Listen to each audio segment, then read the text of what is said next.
kaya natin ma-manage yan without compromising our good bilateral relation, especially in the economic front with China. Mhm. Kasi nagawa na ni Duterte yan eh. Bakit hindi kayang gawin under Marcos Bongbong administration? Opo. Precisely because you have the United States there.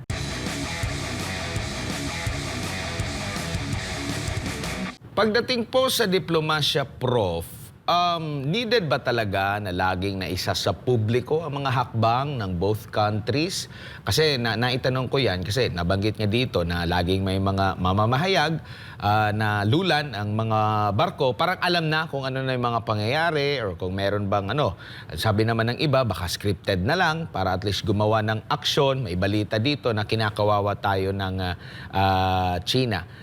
Sa pagdating po sa diplomasya, Prof, ano po ba yung tama dito?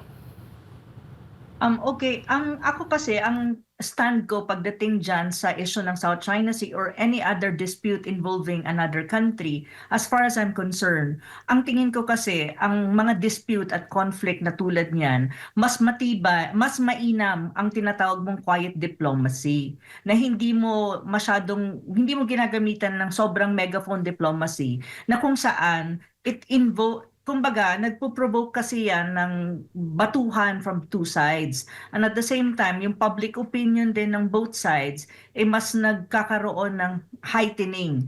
Dahil kung halimbawa sa Pilipinas, we are very nationalistic in some ways or we're very protective of our so-called claims in the South China Sea, in the same manner, ang mga Chinese ay ganun din. So, nag-i-evoke ka ng popular opinion or some kind of heightened opinion from both sides. Kasi nga, ang Pilipinas, ang strategy natin, ang ginagamit natin ay tinatawag mong megaphone diplomacy. Lahat ay nasa publiko, lahat ay nilalagay sa media at halimbawa yung ating mga missions or halimbawa yung resupply missions natin or may pupunta sa Scarborough Shoal, nagdadala tayo sa barko natin ng mga journalist that is not just local journalists ng Pilipinas, kundi pati na yung mga international journalists. However, these are Western media journalists. So so in a way you're using that kind of megaphone diplomacy. But again, as far as I'm concerned, ang sinasabi ko nga lagi, this is a dispute and the dispute involves country like China and even other claimant states. So sa akin, ang mas ma-effective na way para sa pagre-resolba or pagmamanage ng dispute na very sensitive and you have also a third country like the United States trying to get involved or trying to interfere is quiet diplomacy. Quiet diplomacy na may pag-uusap, may negosasyon at may open communication between the two sides like for example China and the Philippines na hindi mo naman kailangan laging isa publiko yan. At siguro mas maaayos siya ng matino kung ang mga diplomats natin, ang mga leaders natin na concern sa issue na yan, mag-uusap na quiet. At sometimes you have also to employ some kind of backdoor diplomacy kasi tawag nito, mas hindi magulo hindi maingay. Pero as far as the current administration of Bongbong Marcos is concerned, President Marcos, is ang kanyang strategy and approach dyan sa South China Sea is very confrontational and employing a megaphone diplomacy na lahat ng nangyayari, lahat ng pag-uusap ay nasa publiko at nasa media. So in a way, you also provoke China to do this, to respond in the same manner. So kung titignan mo ang China, usually ang China kasi when you talk about when you talk about dispute, even border dispute or whatever, they prefer quiet resolution or quiet diplomacy. Pero right now, as you can see, they're also responding to that megaphone diplomacy and they're also employing their resources sa media at the same time yung kanilang mga spokesperson ng national defense nila at even ng kanilang Ministry of Foreign Affairs ay talagang nagsasalita na rin at saka mabibigat din ang mga pronouncement and statements na binibitawan nila. So for me,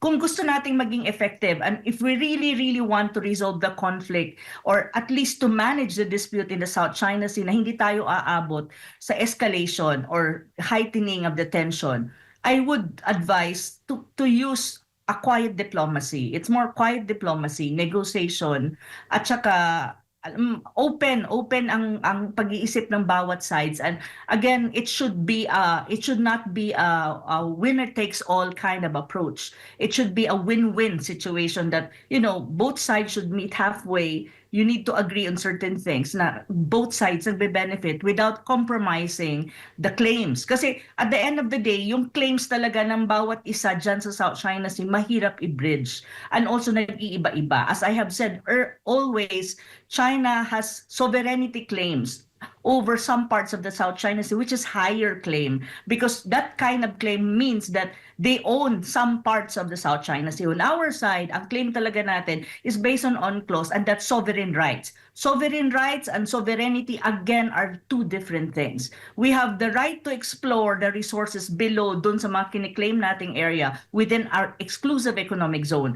But take note, we don't own those areas because we don't have sovereignty claims. Opo. And on the other hand, the sea up, not below, are tinatawag mong high seas. So ibig sabihin international waters yan na even any countries and mga boats nila, commercial ships, even warships can pass through. So Opo. yun yung komplikado ang issue ng South China Sea. So kapag nilagay mo yan lagi sa media, nagpo-provoke ka ng sentiments na sometimes even ordinary or regular people or regular Filipinos, even regular Chinese, they don't really understand the complexity, the sensitivity, and the intricacy of the whole problem. So yun yung sinasabi ko na if I would be on the shoes of the president, I would rather push for an approach na quiet, effective, and may pagkakasundo na hindi magkakaroon ng escalation dyan sa South China Sea. Kasi kapag nagka-escalation yan, lalo na pag naging military, I'm not kidding, the Philippines will be at the disadvantage pa rin. Opo.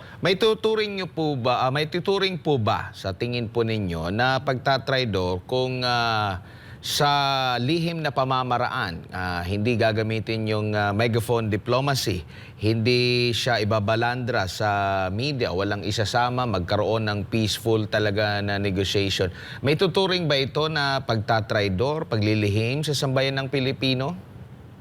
No, not necessarily. I don't think so. Kasi pag sinabi mo naman quiet diplomacy, it means that, you're not, hindi naman sa ibig sabihin na you don't have any information na isasabihin sa publiko. You update the public based on what you think is right information to the public. Educate the public on what is really going on, ano ba talaga ang issue ng South China Sea, at palalimin mo yung understanding. But when you talk about negotiation, yung mga skirmishes dyan, how to resolve it, kung magre-resupply mission man tayo o hindi, yung mga ganun na medyo sensitive na that it would involve really parang deepen na discussion.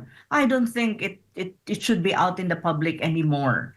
Ang naman kasi doon, ang bottom line naman kasi when you talk about quiet diplomacy, it's not necessarily for anything but for the management and resolution of the conflict. Na both sides, Philippines and China, would benefit at may iwasan natin ang kiskisan or some kind of escalation in that area. Kasi yun naman talaga ang importante dyan, na hindi yan mag-escalate, ma-manage natin ang conflict or ang dispute na kung saan we will not be at a disadvantage.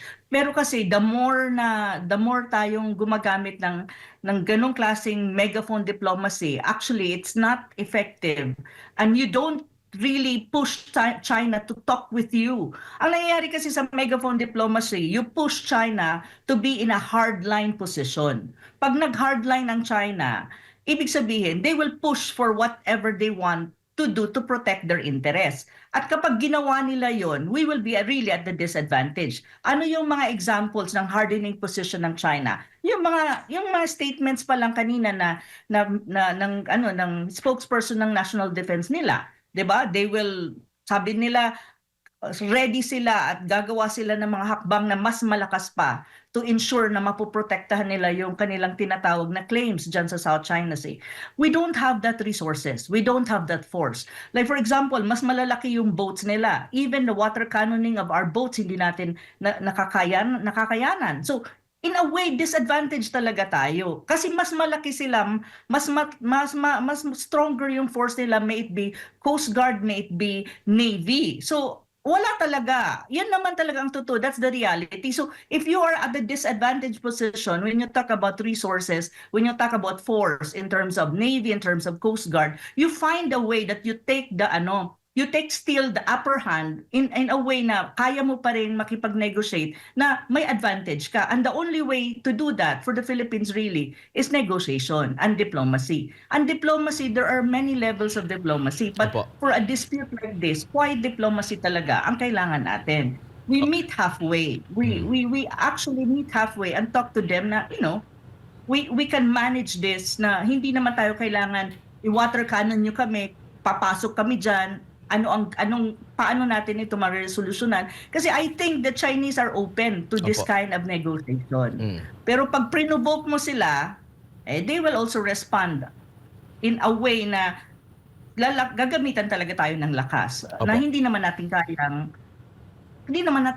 kayang tapatan. So yun eh. Yun talaga ang realidad. Opo, Prof, ano naman ang masasabi mo sa mga posible rin na kaya naisa sa publiko sa pamamagitan ng coverage dahil nakikita ito ng international community, nagkakaroon ng mga pagpapahayag ng suporta, pero andun ba yung commitment?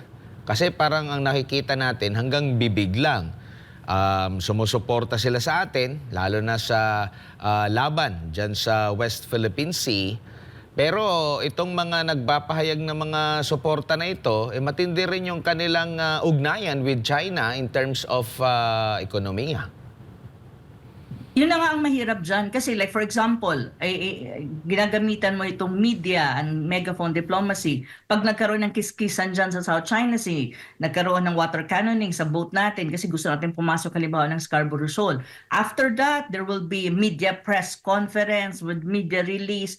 Of course, China will say something, we will be saying something. Tapos itong G7 countries na mga United States allies will also express some kind of statement, let us say condemning China, favoring us, but these are all lip service eh. May tinatawag kang lip service hanggang bibig lang. Wala naman yan action actually na talagang would demonstrate or manifest na they're on our side. Why? Because they don't want to compromise their economic relationship with China. And even the G7 and even the United States recognize that the relationship with China, the bilateral relationship of each of the country of the G7 is important to them.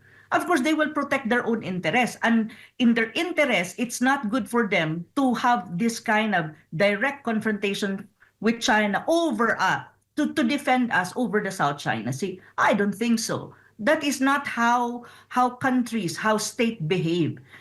We have always to remember as Filipinos na ang bawat bansa sa mundo, uunahin nila ang interest nila before interest ng ibang bansa. That's really the truth of the matter. Because they want to survive as a country. So like for example, sasabihin ng United States, yeah, we are your big brother, ironclad, we will, kinukondemn namin yung China sa South, blah, blah, blah, blah, blah, blah. But on the other hand, makikita mo ba ang strong action against China? Direct confrontation with China? No. They will avoid it because they don't want a confrontation with China. But they would want to use the Philippines to provoke China kasi that would be on their interest. So yun ang mga sinasabi ko. Ang sinasabi ko lang, malinaw. Ang isang bansa tulad ng Pilipinas, we need to remember that we need to survive. And what is the national interest of the country? Yun ang tignan natin. Huwag mo nang pansinin yung ibang mga countries like G7 because they have their own interests. Ang titignan mo dapat, anong interest mo? Interest mo ba na makipag-git-gitan sa China over the South China Sea that you will be at the disadvantage or not? Of course not. It's not good for us. Gusto mo bang magkaroon ng military confrontation with China? Of course not because we will be at the disadvantage.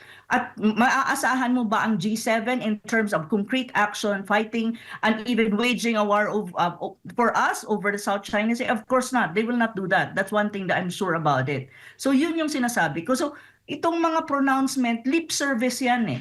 Ang Pilipinas, we need to be wise. We have to be wise and we have to know how we're gonna negotiate with a country like China na kahit papano we will get something and we will be on the advantage and we will not compromise our relation with the second largest economy that in a matter of time will be the first largest economy in the world. Opo. Do you really think it's an advantage for the Philippines to have that kind of animosity between the two countries na given na hindi naman tayo ganun ka-affluent and we have so many domestic problems facing, including in the economy. So parang yun ang hindi ko maintindihan minsan sa Pilipinas, na hindi tayo nagiging wise in our choices, in our decision and approaches, especially to a dispute over the South China Sea, na feeling ko lang kaya natin ma-manage yan without compromising our good bilateral relation, especially in the economic front with China. Kasi nagawa na ni Duterte yan eh. Bakit hindi kayang gawin under Marcos Bongbong administration? Opo. Precisely because you have the United States there.